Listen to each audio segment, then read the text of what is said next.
ሰላም ሰላም ጤና ይስጥልኝ የቲክቶክ ቤተሰቦቼ እንዴት ናችሁ? ሰላማችሁ ያላችሁበት ይብዛ እያልኩኝ ዛሬ እንግዲህ ከሮይተርስ ያገኘሁትን መረጃ ነግራችኋለሁ። በተለይ በዩጋንዳ ላላችሁ ሀበሾች ከኢቦላ ጋር በተያያዘ ዛሬ ሮይተርስ ያወጣውን አዲስ መረጃ ነግራችኋለሁ እና በአጭሩ ሮይተርስ ላይ የዘገበውን ሀሳብ ነግራችኋለሁ።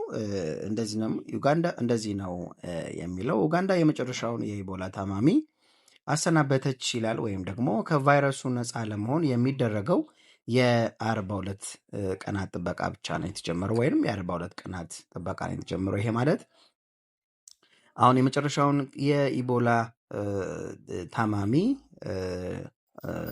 ጤነኛ ነው ብላ እንግዲህ ከሚያገግምበት አሰናብታለች ነው የሚለው። ከቫይረሱ ነፃ ለመሆን የሚደረገውን 42 ቀናት ጥበቃ፣ ምክንያቱም ከዛሬ ቀን ጀምሮ 42 ቀናት ውስጥ ቫይረሱ ምንም ካልታየ ኦፊሻሊ ነፃ ነው ተብሎ ያሳውቃል ነው የሚለው። የኡጋንዳ የጤና ባለስልጣናት በአገሪቱ ተከስቶ የነበረውን የኢቦላ ወረርሽኝ ለመግታት ወሳኝ ምዕራፍ ላይ መድረሳቸውን አስታወቁ።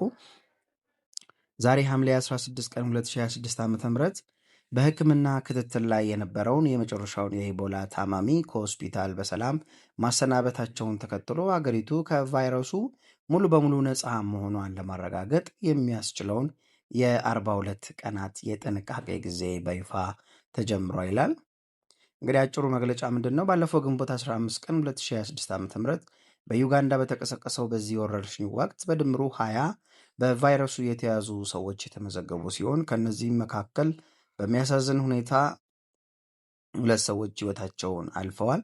የጤና ሚኒስቴር እንደገለጸው ወረርሽኙ በተለይ ከጎረቤት ኮንጎ ዲሞክራቲክ ሪፐብሊክ ጋር በሚዋሰኑ አካባቢ ላይ ያተኮረ ነበር ይላል።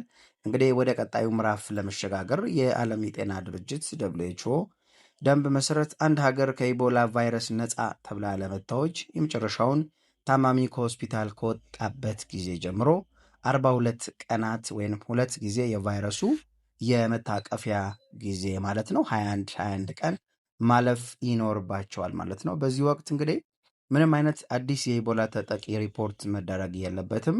የክትትል ስራው በንቃት የሚቀጥል ይሆናል። የጤና ባለሙያዎች ማንኛውንም አጠራጣሪ ምልክቶች በቅርበት ይከታተላሉ ማለት ነው። በዚህ ላይ የጤና ሚኒስቴሩ ወይም ደግሞ የጤና ባለስልጣናት መልእክት ተናገሩት መግለጫው እንደሚከተለው አቀርብላችኋለሁ። የጤና ሚኒስቴሩ በሰጠው መግለጫ ወረርሽኙን ለመቆጣጠር የተደረገው ጥረት ስኬታማ እንዲሆን የተባበሩትን የጤና ባለሙያዎች፣ የደህንነት አካላትና የህብረተሰቡን ተሳትፎ አመስግኗል። ምንም እንኳን ይህ ስኬት ተስፋ ሰጪ ቢሆንም የሀገሪቱ የጤና ስርዓት በከፍተኛ ንቃት ላይ እንደሚገኝ እና ህብረተሰቡ የጥንቃቄ እርምጃዎችን እንዲቀጥል ጥሪ አቅርቧል ማለት ነው።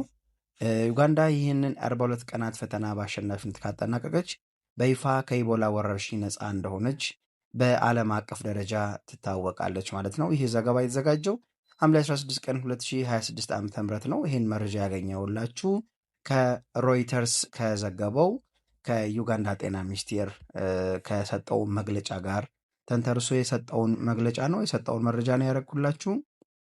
እንግዲህ ከዚህ በኋላ 42 ቀናት ውስጥ ምንም አይነት የኢቦላ ወረርሽኝ ወይም የኢቦላ ተጠቂ ወይም ታማሚ ካልተገኘ ሙሉ ለሙሉ ነፃ ትሆናለች ማለት ነው። ምናልባት በተለያየ ጉዳይ ላይ ያላችሁ የኢቦላ መረጃ የምጠበቁ ሰዎች ለእናንተ ጠቃሚ መረጃ ይሆናል ብዬ ነው ያስተላለፍኩት።